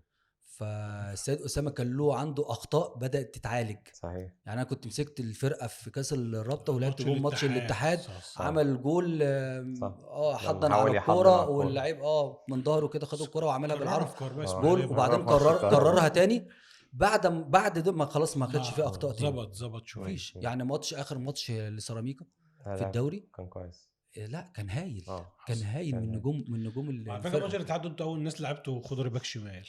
لا ده كان حازم بصراحه. مم. يعني انا حازم كان عندنا فير انت يا كابتن ايه تامر، فير والله. والله فير فعلا. ايوه طبعا. مفيش حته كده طبعاً. تقول لا كان اقتراحي ولا لا كنا معتمدين على بارون اوشونج ده يلعب بايه ناحيه على الابيض خالص. نلعب ناحيه الشمال، ومحمد ابراهيم يلعب ناحيه اليمين. مم. فبارون ده هو جاي الملعب جاي سليم وكل حاجه. بعد ما اتمرنا التمرينه دي قال لك لا يا جماعه انا اصلا حصل لي حادثه ولا شفت حادثه انا مش عارف ايه والكلام ده كله. فقال لا خلاص احنا اتوتر. ما تعرفش هو حد قال له ما تلعبش هتتكشف على الابيض صح؟ بارون ده كان على الابيض. فحازم قال احنا هنلاعب ما تقربش من سؤالي. بارون ده كان على الابيض. مفيش ايه ابيض على الابيض مش موجود. بص احنا كان عندنا مشكله كبيره جدا السنه اللي فاتت او السنه دي كمان. انت راجل عندك سكواد نوعا ما يعني 70-80% كويس. ماشي. الناس اللي هي مشت وكلفتنا مبالغ كبيره جدا جدا جدا. احنا بنبيع اللعيبه الكويسه في الفرقه عشان نسدد اللعيبه دي. يا نهار اسود يا جماعه ده انا ابيع حسام، ابيع دونجا ولا ابيع ناصر ماهر ولا ابيع مين تاني وحسام عم مجيد، لا اما مستحقات لا اما سدد فلوس. ايه ده يعني احنا بنضرب بعض يعني احنا بنضرب بعض في الفشل. كده اعتقد اجابتك على سؤال بزيرة هي نفس الاجابه ان احنا ما ينفعش نبيعه عشان نسدد، ولا انت شايف معايا؟ لا بزيرة عشان انا صعب شويه برضه. ده انا بزيرة ده انا اجي هنا اجلده. ده يقعد والله العظيم قسما بالله وهيقعد وهيتباع. يعني عارف انت هيقعد وهيتباع باغلى برضه كارقام برضه واستفيد منه موسى. ايوه يقعد. ده انا بزيرة ده انا السنه اللي فاتت ده انا كنت بعيط يعني عارف انت من القلب والروح الواد ده كان حاجه فظيعه. فاحنا بنتاسف للكابتن حسن شحاته. انا بتاسف لك يا كابتن حسن. بس هو لعيب جامد. لعيب جامد جدا. عشان اصلا كان دار حوار بينا وانا جاي مع كابتن تامر يعني، فبقول له ان السكواد اللي خد الدوري مع الزمالك السنه اللي فاتت اقل قوي من اي سكواد خد الدوري قبل كده للزمالك. فقعدنا نعد الفرقه كده مين اللي ممكن يلعب معاهم في فرقه. لا الوحيد اللي شاور عليه قال لي الواد بزيرة ده لو معانا يلعب. طبعا. بس انا عندي تحفظ على نتاسف للكابتن حسن شحاته طبعا، كل احترام للكابتن حسن، لان انا هو اللعيب كان مخلص في الملعب مش بس بره مع الجماهير. هو اتكلم اللي هو بيضحك علينا بيتكلم بيضحك علينا لما مع المدرجات طب انا اقول لك على حاجه. عندي طموح بعد كده.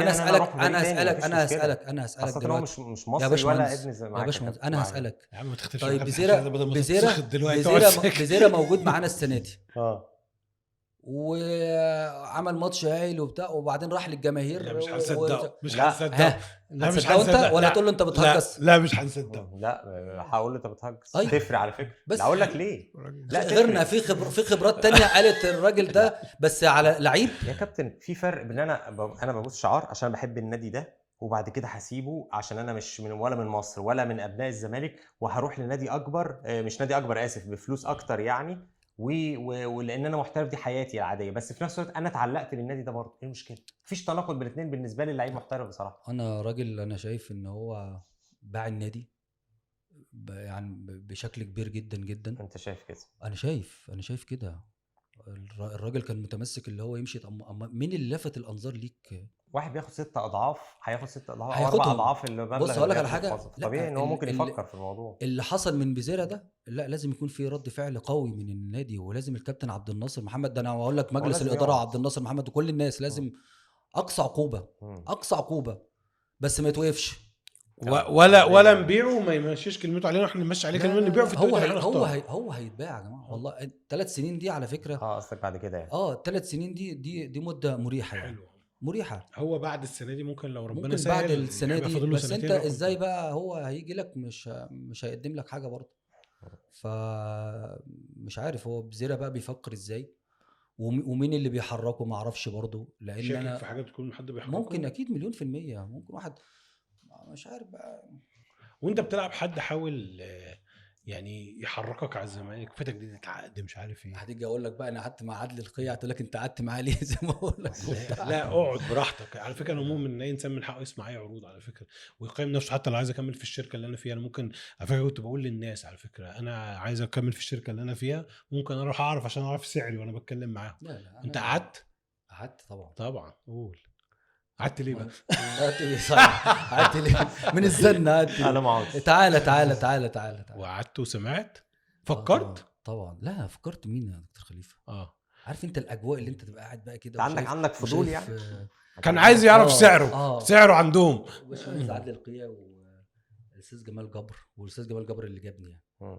جمال جبر موجود من وقتها. آه. وعاوز اقول لك ان موضوع الكباري دي موجوده في الاهلي من زمان، من زمان قوي. يعني انت كان الاقتراح عليك تطلع كوبري؟ وخبره فيها ايه؟ كان انت كان تعاقد مباشر انا كان لسه لي سنه. فقال لك تطلع اي نادي تبعنا وترجع؟ واقول لك على حاجه، في فتره تحول في النادي الاهلي، ان بعد 2004 كان في فتره انتقاليه كده. اي يعني من فتره ل4 سنين مفيش فيهم دوري خالص، مفيش أيوة فيهم بطولات بشكل كبير، فكانوا عاوزين يرجعوا النادي باي طريقه. طب انت ممكن الخصم عنده تامر عبد الحميد مثلا، عنده حازم، طب احنا نشيلهم. حصل. لو احنا مش هنستفاد منهم النادي ما يستفادش. بالظبط. وبقدر الامكان اللي انا اقوي فرقتي، اجيب بقى محمد شوقي، اجيب ابو تريكه، اجيب عماد النحاس، اجيب بركات، اسلام الشاطر، وائل جمعه كان موجود، عصام الحضري، جilberto فلافيو، ناس قووا الفرقه دي بطريقه فظيعه. وغير كده كمان بعد 2004 انا اتصبت. في كان حازم امام برضو كنت اصابه كبيره جدا وقعد فتره. مين حسام رحل وحسام ابراهيم. خلاص احنا خدنا التاني سنه على طول 2004 احنا خدنا الدوري ما خسرناش ولا ماتش. تاني سنه طلعنا الخامس ولا السادس. بعدها على طول خامس سادس. فانا بتكلم ان كان في يد كده فشكلت الفرقه دي. اجيبها بقى من اول لحظه ان انت جيت نادي الزمالك.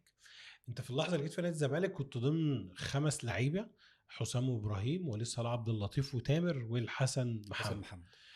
اعلاميا كنت انت الصفقه الاقل تركيزا اعلاميا. فنيا الناس اللي كانت عارفه كوره كويس شويه قوي كانت اكتر فرح صفقه فرحانه بيها كان تامر، خاصه ان ساعتها كان ايمن عبد العزيز عايز يسافر احتراف في تركيا.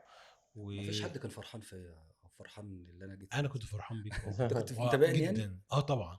انا كنت بتفرج عليك في الماتش اللي انت مسجل فينا جول لما خد الغندور، وكنا قاعدين نشتمك بالمعنى اللي هو مش الشتيمه اللي هي سيئه، بس لو مين ابن اللي ماشي فاحت الملعب. انت جايب فينا جول وكنت بعد الملعب احنا طبعا فزنا 2-1 بجول كده في الاخر اللي كابتن خد الغندور يعني شتيمه المدح. اللي هو مين ابن كنت باوي ده. فلا كنا متابعين جدا. بس انت كنت اقل هيبقى اعلامي فيهم. ايوه صح. يعني طبعا حسام ابراهيم اقول لك منطقي.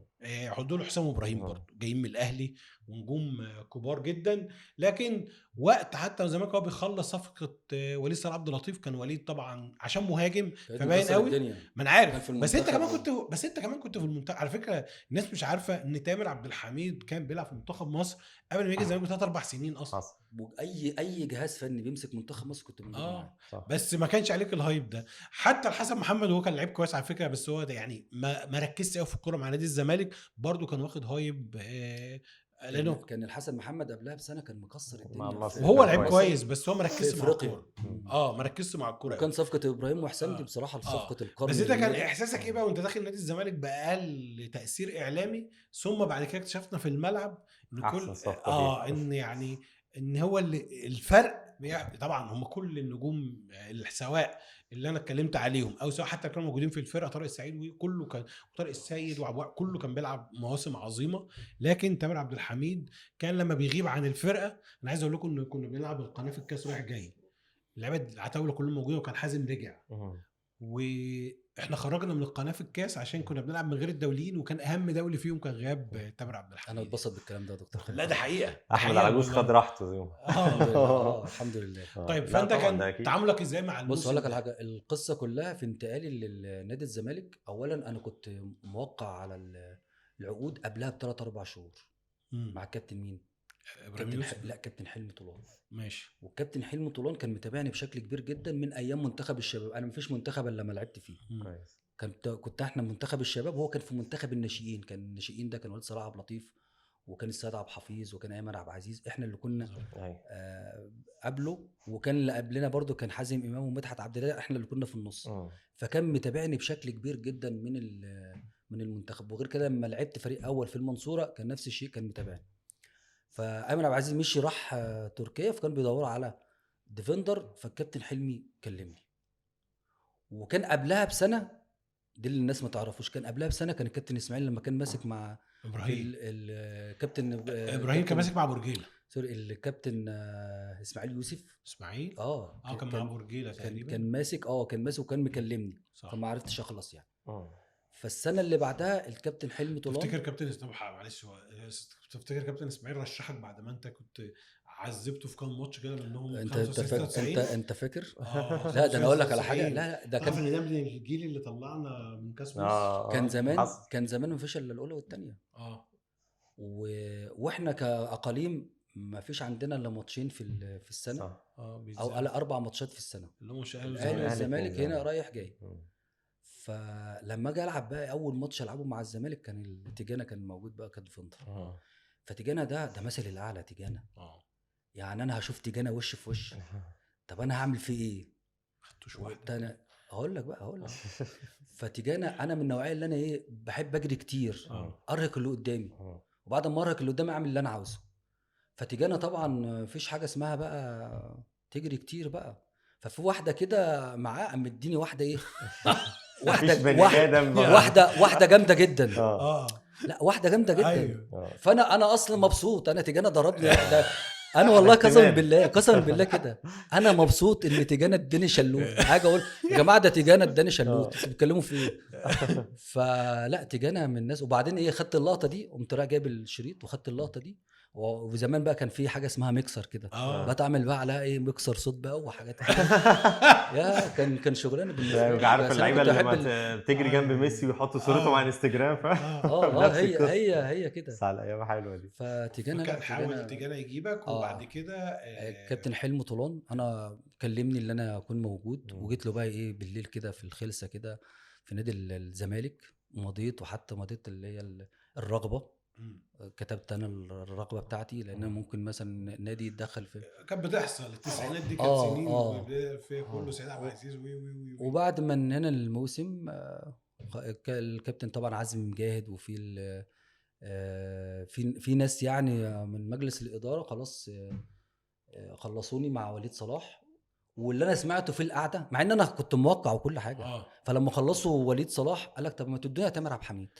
فده اللي جاب قال لك ده هو يجي فوق البيعه وزي ما بقول لك فوق البيعه تفاوضي برضه عشان ما يخليش انا انت عارف اللي هو ابراهيم مجاهد والكابتن حسن مجاهد كانوا معلمين في بعد ما خلصوا وليد قال ما تدونا طيب تامر عبد الحميد. رغم ان على فكره من ضمن الكلام كان كابتن حلمي طولان يقول لك لا احنا كنا عايزين تامر وموصيين بس هو اسلوب تفاوضي يعني. ممكن وقتها بيقول لك مضمون من قبلها ب4 شهور. صح. المنصوره وقتها خدت في وليد صلاح عبد اللطيف كانوا عايزين ياخدوا مليون خدوا 950. لا الزمالك يعني راح نزل 50 ودفعنا 200 زياده. لا كان هو مليون 150 تقريبا. لا كان مليون 250 او حاجه زي. هو وليد كان المليون وانا 250 تقريبا. لا انت هو بص يبقى انت صح. يبقى ده انت فاكر الرقم. صح. انت الرقم بتاع وليد هم كانوا عايزين مليون مش هيبيعوا غير بمليون. الزمالك بقى صمم راح منزلهم 950. فراح قال لك ايه طب عايزين تزودوه بالمليون ندفع 200 كمان وناخد تامر فبقت مليون 150. الصفقه كانت بمليون 150. وانا حتى بوقع العقد انا ما اعرفش كتب فيها كام. فكتب لي مبلغ غير وليد. ماشي وهو فيرود برضه خلي بالك اعلى قيمه كانت. بس احنا لما جبناك بعد كده اعلى قيمه كانت موجوده في سنه 2000 كانت 120,000 جنيه. فكان في لعيبه معينه كده في الزمالك كانت هي القيمه 120,000. وحتى دايما بقول اعملوا فئات يا جماعه يعني. في انا كنت 50,000 جنيه. اقل من النص. لا ده انا راضي. ده لو قالوا لي والله مش بقول لك مش كلام. تكمل منصور واخد 10,000 جنيه حاجه زي كده. طب انت يعني الهايب ده بالمناسبه او الكلام اللي اتقال على الصفقه والكلام ده كان مزعلك ولا حفزك اكتر؟ لا اكيد تحفيز بقى. انا راجل بشتغل على نفسي ومن نوعيه اللعيبه اللي انا دايما حاطط في نفسي كده زي ما بيقولوا كده حضانه كده جوه المجال كله. يعني انا يومي كله كان تمرين، راحه، تركيز، كل حاجه كنت بعملها. انا اشتغلت على نفسي بشكل كبير جدا. قبل اول ماتش كان مع المريخ السوداني في البطوله العربيه، انا قعدت تقريبا شهر بتمرن. وكان ايه، في مجموعه معينه كده اللي احنا جينا الخماسي كنا بنتمرن لوحدنا، لانه كانوا قاسمين الفرقه كان في نصين ناس كده. بتلعب في افريقيا ومش متأيدين وبتلعب في الدوري. فكان قصه كده كنا يعني. بنلعب ابطال الكؤوس، خدناها من غير الخماسي الجديد. فاول مباراه ليا مع المريخ السوداني في البطوله العربيه، البطوله العربيه ما بتلعبش. شفت مثلا حصان يعني لجام كده، بص انطلقت، بقيت عاوز العب بالجول. جريت كميه جري عمري ما جريتها في حياتي في المباراه دي، لان اولا الانطباع الاول بص هيبقى هنا مش هيتشال. فانا في المباراه دي من المباريات اللي عملتها حلوه قوي قوي قوي، جري، قطع، شوط، حاجات كتير جدا جدا، المراوغات اللي انا بقيت اعملها دي. فلا عملت كل حاجه. بعد المباراه دي الناس مش جايه تهني حلمي طولان اللي هو جابني. طيب بالمناسبه دي، في الموسم ده احنا كنا ماشيين كويس متصدرين، لكن الزمالك قال لك زياده الخير خيرين ونجيب حازم امام، جالنا قبل ماتش الاهلي اللي كان في العيد. حلو. انت وجود حازم امام في الزمالك اكيد متعه للجماهير، بس كان عيب عليك شويه. لا حازم، بص اقول لك على حاجه، من اهم المواهب اللي جت في طبعا مليون % تاريخ مصر كله كان حازم. بس ما كانش بيحمل عليك. حازم انا كنت اعرفه في المنتخب، وكنت عارف المجموعه، كابتن حسام ابراهيم كنت اعرفه في المنتخب، وفي لعيبه كنت اعرفها في المنتخب. لان حازم من نوعيه اللعيبه اللي ما تفقدش الكوره. يعني فقد الكوره دي نادر جدا جدا لما حازم بيفقدها.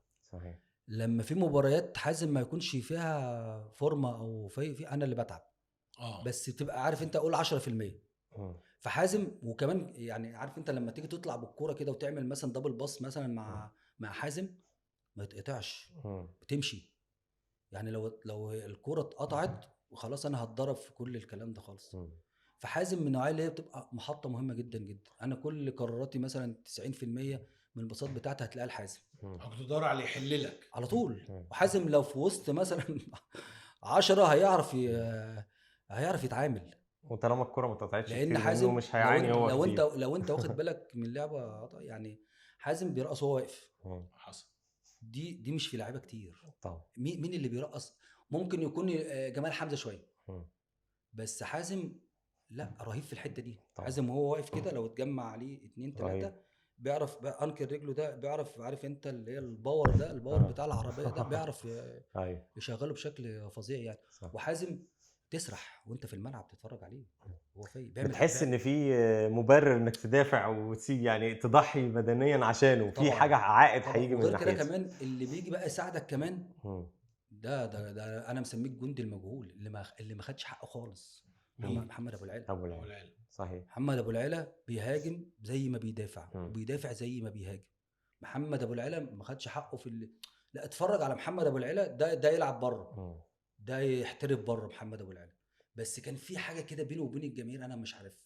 هو جات له فتره تحول من جناح شمال لديفندر تاني. انا موجود. ابو العلا بيبقى فيه برضو علاقه، يعني عارف انت مش احسن حاجه مع الجماهير. لا بص، لا ما انت جماهير ايه ده؟ الجماهير بتاع شقك. لكن انا هو عندي على تفسير محمد شويه. ابو العلا. كابتن ابو العلا يمكن مهاريا ترقيص وكده كان اقل من طارق السيد وطارق السعيد وخالد الغندور، فهو الحته دي. لكن هو عملي اكتر، يعني ممكن عنده انتاج غزير وبيدافع، فما بياخدش العين زي اللعيبه دي. هو كان اتحول من جناح لديفندر تاني. عندك تفسير يا خبرنا ولا ايه؟ مش ده ممكن يكون سبب؟ ده شغل تحليل اداء. لا هو كابتن محمد ابو العلا مر بمرحلتين. بدايه صعوده كان عامل مستوى جامد جدا. بعد كده جاله وتر اكيلس في نهايه موسم 2002. جاله وتر اكيلس. كان في الموسم بتاع كابرول ده كان هو عامله كويس قوي، وهو اللي عامل الجون بتاع حسام. ما انا عارف في نهايته جاله وتر اكيلس. بعديها بدأ شوية تاخد من محمد أبو العلا، لكن فضل جامد. هي الإصابة بتاخد وانا الإصابة عندي تقريبا فضل جامد. هي اللي مبطلت الحتة بتاعت الجماهير. كابتن محمد أبو العلا كان جامد جدا، بس خلي بالك هو تواجد في الفتره اللي الزمالك كان بيلعب 3 ورا ومش عارف ايه والحاجات اللي زي دي، مم. ومع رتمه البطيء شويه، فالحته بتاعت الجماهير كانت عايزه اللعيبه يا بتهاجم قوي يا بتهاجم بتدافع قوي. قوي. أيوة. فكره ابو العلا ده لو تواجد والزمالك بيلعب 4 ورا مم. وبنلعب بقى زي دلوقتي كده 4-3-3 4-2-3-1 والحاجات دي أيوة. والتمانيات، ايوه كان صح. كان لسه ما كانش هيميكوا تمانيات، تمانية. هو ما كانش هيميكوا تمانيات، صحيح. كان بيبقى محور أيوة. محور وصانع لعب. آه. فهو ابو العلا جه هو لا صانع لعب قوي مش 10 قوي وفي صحيح. نفس الوقت مش ديفندر قوي. الناس دلوقتي هو بتقدر اللعيب اللي بيدافع اكتر من المهاجمين، يعني اللي بيهاجموا باللعيب اللي بيدافع شويه بتقدر لو دلوقتي عن جه زمان. واحنا بنلعب 4-3-3 صح. و4-2-3-1 4 كان 3 بيديله 3 زي يبقى كان ممتاز. لعيب، لا لعيب بس انا كنت جامد. بحبه جدا يعني. لعيب طب جامد جامد. بفتكر له ماتش على فكره من الماتشات اللي انت لعبتها بشكل عظيم قوي لما حازم امام جاب جونين الدور الاول في الاهلي موسم 2001 2002 طبعا. يعني. كنت انت وابو العيله كنتوا بتلعبوا انتوا على 3 يعني ساعتها كان نزل لكم ب3 صندي وحسام غالي انتوا، بس انتوا فعلا عذبتوهم كوره يعني. ابو العيله ساعتها جاب البنالتي يعني انا شفت هي الفتره من 2000 ل 2004 تقريبا الاهلي ما عملش معانا حاجه. هي برضك المباراه الشهيره دي هي اللي غطت برضك على كله. لو بمناسبه المباراه الشهيره دي بقى، انت دلوقتي في موسمين مختلفين خالص لاوتوفيستر. موسم ناجح جدا، الموسم الثاني كان برضه ماشي ناجح، بعد كده فكت الدنيا. ايه اللي حصل؟ ممكن تقول غرور مدير فني. غرور بس. غرور مدير فني. والمدير الفني هقول لك على حاجه، اللي بيفكر زياده عن اللزوم. يعني هو في السنه دي فكر زياده عن اللزوم. اوفر كوتشنج لما لا لا جاب لا لك لا إينو لا لا لا ويحط ده جنبك ده لا لا كان ده كمونه ده كان بيلعب انت فنجادة. وكمونه. ايه ده؟ لا هو كان لعب هو وكمونه لا ساعتها في السنه، لا في السنه دي او في الماتش ده تحديدا انا ما كنتش عارف انا بلعب فين. انا كنت بلعب مدافع ولا بلعب نص ملعب. انت جاي تغير طريقه بالليل وجاب رضا سيكا يلعب على طول حاجات كده غريبه. وجاي فيه لعيبه جايه من على سلم الطياره تلعب. لا هو عمل كل حاجه غلط. غلط. يعني احنا قاعدين نبص لنفسنا في الملعب، هنرجع ما نرجعش، يجي جون تاني لا هنرجع. طب قبل الملعب طب لو هو عارف انت بيكلمكم اللي نزلوا من على الجبل وسابوا اللي احنا كل بقى واحد بقى عارف انت هو ودراعه بقى فوضى في الملعب. طب قبل الملعب وهو بيحط الخطه وهو بيتكلم معاكم ما فيش مناقشه حصلت؟ ايه اللي حصل؟ عايز اعرف الكواليس كده قبل الماتش. لا احنا كلنا كنا بنبص لبعض. محدش بيناقش. وهو كان واثق في اللعيبه دي لو يعمل اي حاجه. بس الكره مش كده طبعا. الكره تنظيم. انا عندي مدير فني يحط لي تشكيل صح ويلعب بطريقه صح انا اكسب، حتى لو ما عندوش تكتيك. هو ولا عمل اي حاجه ولا حط طريقه صح ولا حط تشكيل صح ولا عمل اي شيء خالص خالص. بيقول دايما ان خالد بيبو كان انت اللي تمسكه مش هو يعني. على خالد بيبو مش التابع. اقول لك بصراحه انا المفروض كنت سيرد باك. يعني هو كان حاطك سيرد باك؟ ايوه كان حاططني سيرد باك يا راجل والله العظيم. كان حاططني سيرد باك ومع الكوره اطلع. فانا ما عملناش قبل كده دي. وبعد لما اطلع بقى عاوز ارتد بقى بشكل كبير. فمين اللي كان بيقابل بيبو؟ هو حظ بشير بقى. كان بيقابل ايه؟ خالد بيبو. وخالد بيبو من النوعيه اللي هو سريع. يعني سريع خالد طبعا. بيبو 1 ضد 1 ويحط الكرة ويجري ده مفيش حد هيجيبه لو مين. ايوه. فهو كان اليوم بتاعه خالد بيبو. طلع بشير عنده حق. يعني ايوه صح. ممكن فانت كنت محتار عشان كده. كنت محتار عشان كده سيرد باك ولا لعيب ارتكاز ولا العب فين بالظبط؟ ما نعرفش. ما نعرفش احنا بنلعب ازاي ولا مين اللي بيمسك مين ولا مين اللي بيهاجم ولا مين اللي بيدافع ولا اي حاجه خالص في الماتش. نرجع بقى مع الفرقه ظبطت تاني مع كابرال في الموسم اللي بعده ودوري الابطال وجونك في الرجاء. انت كنتش هتلعب الماتش ده بجد؟ كنتش هلعب. شفت بقى الكواليس دي؟ والله ما كنت هلعب. احنا كان عندنا مباراه مع المصريه الاتصالات، مباراه وديه، لان احنا المباراه دي المباراه الذهاب كانت يوم 26 رمضان انا فاكر. 26 رمضان. ومن 26 رمضان بعدها باسبوعين هنلعب النهائي. فبينهم احنا ما كانش عندنا ماتشات دوري. فبينهم لازم نلعب ماتش ودي عشان برضو ناخد الاجواء ونحافظ على لياقتنا يعني. فلعبنا المصريه الاتصالات وجات لي خبطه جامده في انكر رجليا وانا بقى هستيريا بقى من البكاء يعني. فقلت خلاص انا مش هلعب. ودايما وزعلان بقى ده وانا هيجي لي نهائي كل يوم. هو هيجي لي نهائي كل يوم ولكن فضل بعد ربنا الدكتور عبد الله جورج. فقال لي تاني يوم تيجي. جيت تاني يوم جلسات. قلت له يا دكتور انا مش قادر احط رجلي على الارض. قال لي لا هتلعب خليك بس معايا وبتاع. كل يوم انا ما نزلتش الملعب خالص. ما نزلتش بعد المباراه الوديه دي. ما نزلش اللي يعني قبل المباراه اللي عارف اللي بيعمل حاجات خفيفه كده. فكنت بدوس على رجليا وبتاع حاجات كده يعني. فانا بقول دي معجزه. وتاني ايه يعني انا مثلا في التمرينه دي كانوا بيحطوا السكور شيت. فكنت انا موجود. مم. هو بقى بيجاملوني عشان اكون موجود في الفرقه وكده آه. يعني. والليله دي كمان طارق يحيى يعدي عليا يقول انت اللي هجيب جول مش اما العب الاول عشان اجيب جول يا كابتن طارق. بس كان القلم راح. ايه كان لا كان وكان في قلم بسيط. كان في وجع. كان لسه كان في وجع لغايه ايوه كان وقت في الماتش وجع او قبل وكان الماتش. في حاجات خدت حقن مذكر وحقن بقى بقى وحاجه وحاجات كده وتمام يعني. فكابتن طارق يجي يقول لي يا تامر انت اللي هتحط جول. فبقول له هو انا ما العب الاول يا كابتن طارق. وكابتن طارق دمه خفيف جدا على فكره جدا جدا. طبعا رهيب. فاللعيبه كلها كانت بتحبه وكانت بتهزر معاه. مش كل الناس بتحب طارق يحيى. ايه كل الناس بتحب طارق يحيى. طبعا طبعا. فتاني يوم التشكيل تامر حماد في الملعب. يا نهار ابيض تامر حماد في الملعب. وعلى فكره كانت فرقه في نص الملعب حميد ناطر وبتاع عيال قصيره ايوه كده، صح جامدين. كانت لعبه حلوه على فكره. حميد الفرقة ناطر كانت- بقى على هشام ابو شروال لعيبة على كانت الواد في خط النص. على الواد الافريقي ده الكاميروني على محمد ديابي ولا اسمه محمد ايه كده. فلا فرقه جامده أيوة. قويه جدا جدا. وعندهم الخط الهجومي ايه يعني. انا قلتها في البطوله دي 26 هدف. 26 الثلاثه اللعيبه دي جايبه 16 هدف. 16 هدف يعني. احنا ترسينات المهم لقيت اسم موجود. اه يا نهار ابيض. وانا رايح بقى على الملعب الافات مؤلفه الافات مؤلفه بقى. واحنا كلنا ماسكين القران وبتاع وحاجات كده. فدخلنا الغرف اللبس غرفه اللبس. ببص كده في الشباك كده بتاع عارف انت اللي هي اوضه اللبس اللي هي تحت درجه اولى دي. كانت زمان يعني. بص لقينا الاستاد كله مليان. الاستاد كله. طب مين اللي بره دول ده بقى هيخشوا ازاي والله. واحنا قاعدين بقى حتى ايه نبص لنفسنا كده. عارف انت في برضه في توتر برضه وفي ناس مركزه. بس كان هدفنا واحد ان حتى الجماهير دي ما تخرجش وهي زعلانه. تخرجش مستحيل اللي هي تخرج. نسيت بقى ان انت رجلك موجوعه. لف بقى الانكل وحقن وبتاع. وانت بقى داخل بقى الملعب. يا نهار ابيض. ده انت تنسى نفسك طبعا. والجماهير كلها 100,000 متفرج بقى بيشجعوا في وقت واحد. لا اجواء نفسي اعيشها تاني يعني. انا ما اجي مثلا ايه اتكلم عن المباراه تحس ان انا رجعت لنفس الدقايق اللي قبل المباراه. نفس بتاع الكلام اللي احنا كنا بنقوله في غرف اللبس. فلا فكانت وضع. عندي تفسير انت اللي جبت الجول ان انت الفتره كلها يعني انت طول مسيرتك مع الزمالك اديت يعني ما بخلتش جهد. بس الفتره الاولى ليك اللي هي من 2000 ل 2004 انت فعلا كنت بتموت نفسك في الملعب. اكيد الناس الكرويه كانت ملاحظه ده. بس الجمهور العادي ما عادي يعني بالنسبه له برضه. في النهايه جماهير الكوره اللي بيجيبوا الجون في الاخر يعني. لو هناخد فئه كبيره من جماهير الكوره اما تسال يقول لك حسام حسن حازم امام. طبعا هم نجوم بس انا قصدي ما كانش تامر النجم في المراكز دي مش مبخوص حقه شويه. فربنا اداها لك بحكمه. علشان خاطر يعني انت لو تراهن يعني انا باجي جمله كابتن طارق يحيى بتاعت انت اللي هتجيب الجون. الملعب فيه حسام حسن ده في تاريخي. وفي وليد صلاح عبد اللطيف احنا كنا بنلعب وعبد الحليم وحازم. وانت بتتكلم في ترسانه هجوميه وعلى الدكه بره جمال حمزه. فاكيد لو هتسال حد مين اللي هيجيب زي اللي بيلعبوا فانتسي كده كان حاطه حسام حسن حازم امام. محدش كان فكر في تامر خاصه. وخلي بالك والشوطه مش حلوه قوي يعني.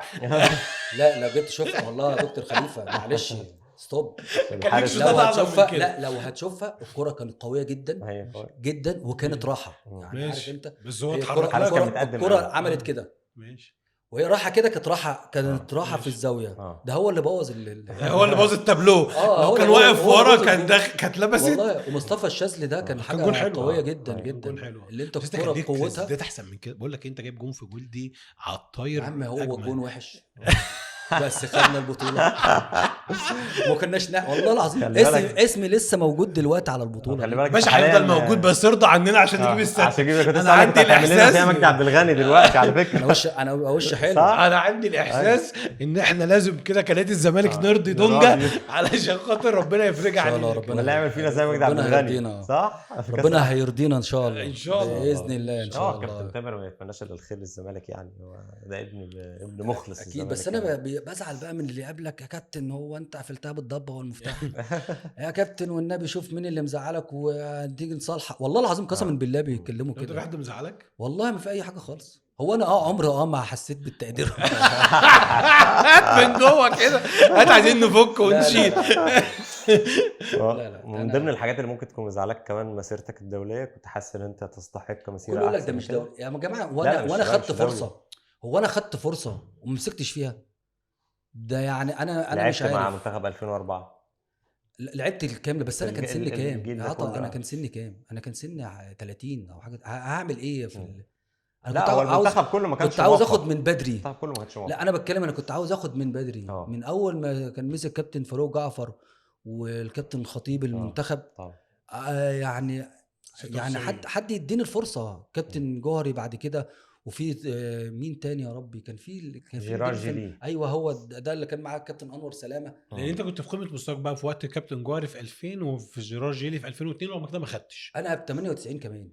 اه يعني انا كنت في الفتره دي، مش عاوز اقول لك من ساعه ما لعبت دوري، وانا مش عاوز اشكر في نفسي بقى. لا تستحق. احنا قلنا وما كانش حد يملى عيني يعني على فكره في الديفندرات. وكنت بستغرب قوي من الكابتن الكابتن جوهري لما يجيب حد من المدافعين ويلعبه في نص الملعب وانا موجود.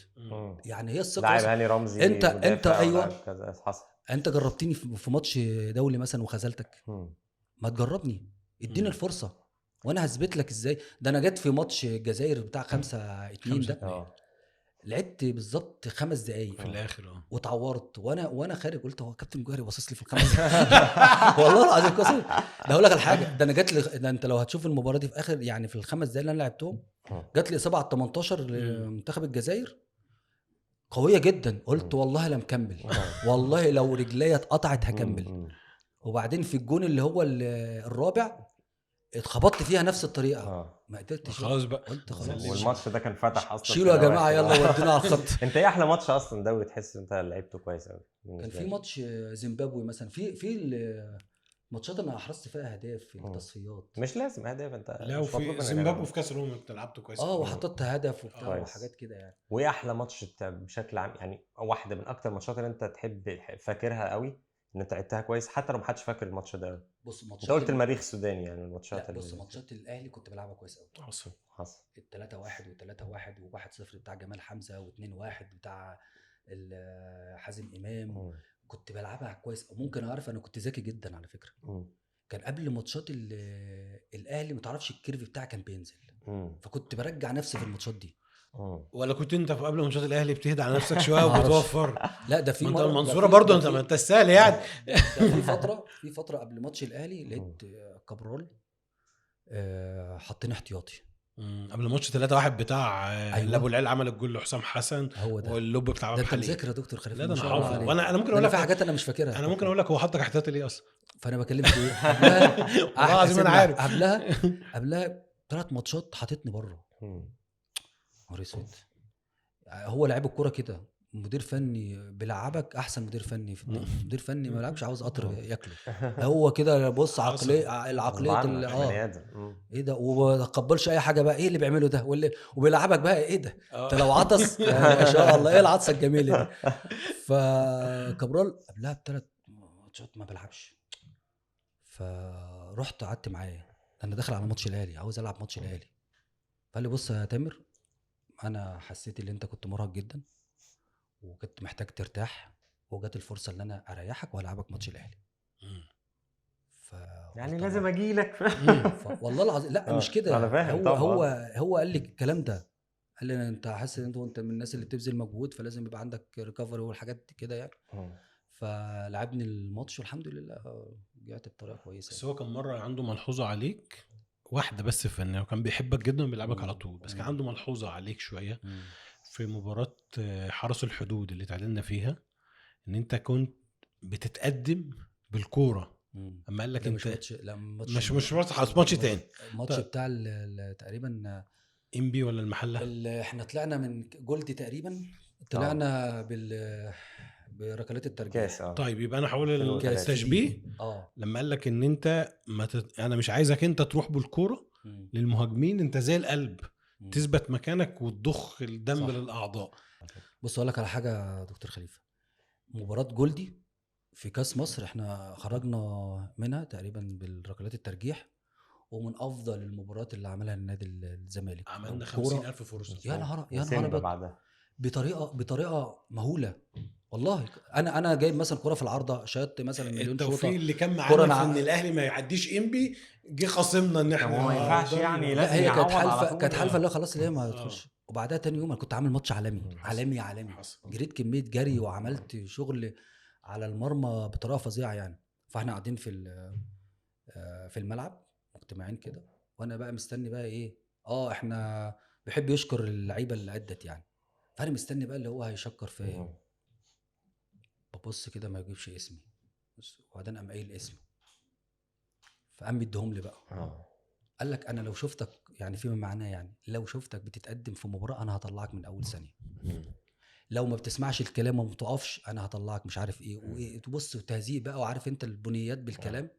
هو انا لو خدت قدرات وامكانيات والله في الحته اللي قدام دي انا كنت هعمل فيها شغل كويس. وانت من منظورك برضو ان انت عملت ماتش حلو عشان كده، بس هو منظور الفرقه هو ممكن تكون ضرت في الحته دي شويه، اللي هي مثلا ما كانش المكان فيه اتساب يعني ما كانش فيه اخطاء احنا كتير لبسنا جولين برضو يا باشا ده ابو الدهب، يا ابو الدهب شايطها من 40 يارده فاول، ده ما كانت كانش في فاول. حاجه. فاول هو ماله تامر بالفاول. طيب بمناسبه المدربين، انت يعني اشتغلت مع مدربين كتير يعني كلاعب، يعني اتدربت تحت امرة مدربين كتير زي اوتوفيستر وكابرال وفنجادا وهنري ميشيل وحسن مجاهد وناس كتيره. مين اكتر طبعا كابتن حسن، مين اكتر مدرب استمتعت معاه يعني كنت متمتع فعلا وتلعب كوره، ومين اكتر افضل مدرب فنيا بينهم؟ بص هو مع الجيل ده انا شايف ان التيم هو اللي بيخدم المدير الفني.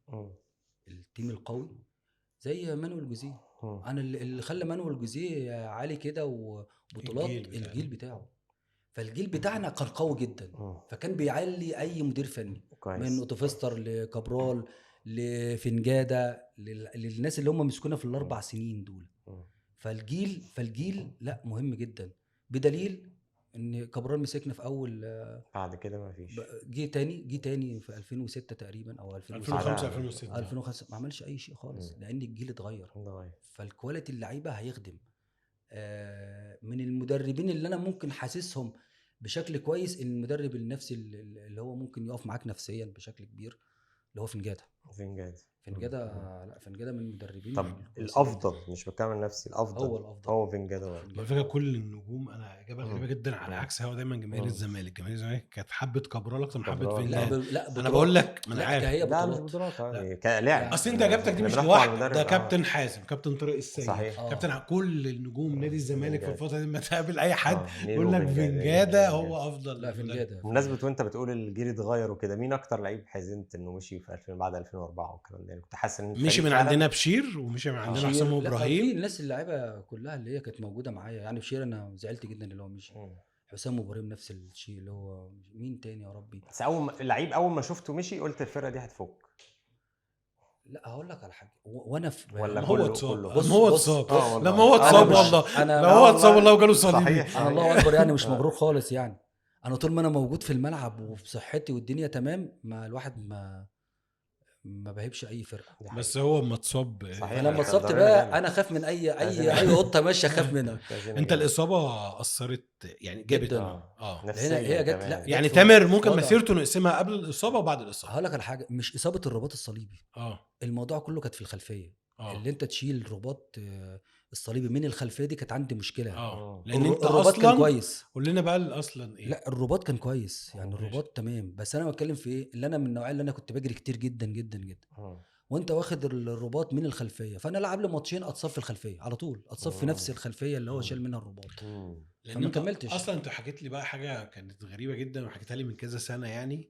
ان انت اساسا مسيرتك دي كلها وانت اصلا كان عندك اصابه قديمه قوي. كان عندي اللي هي الاماميه قطع في الاماميه وانا في قطاع ناشئين نادي المنصوره. يا نهار ابيض. تخيل، انا عايزك تتخيل. انا كنت بشوط من 18 ل 18 وجاله قطع في الاماميه وما عالجوش، عملوا تلف شويه وكان شغال بقى يعني. مسيره تامر دي كلها بالجري اللي جرى ده كله. احكي لك بس على القطع ده. كنت في منتخب الشباب مع الكابتن كمال عثمان، كان مسك بعد الكابتن محسن صالح. واحنا كان عندنا اول مباراه في تصفيات افريقيا، كان عندنا تقريبا بروندي او حاجه زي كده. وانا قبلها برضك ماتش ودي اتصبت.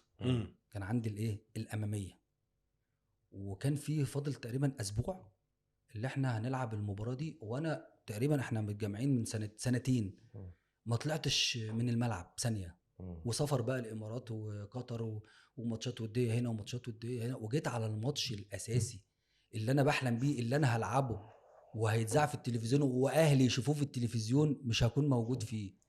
ففي تمرينة قبل المباراة فبيكلمني الكابتن كمال عثمان، ايه اخبارك ايه؟ قلت له 100 100 زي الفل. وانا عندي بص انا مش قادر اصلا اجري ولا قادر امشي. قال لي يعني انت كويس هتلعب؟ قلت له العب طبعا، ما العبش ليه؟ العب. فقال لي طب هنعمل لك تيست.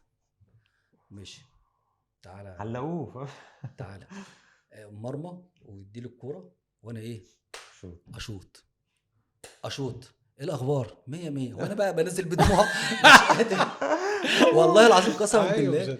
يعني شفت الواحد اللي عامل مشلول وهم عاملين له عارف انت بالابره كده عشان يقول ايوه وهو بيستحمل. انا مش يعني خلاص. واعمل له واحده تانية اضرب.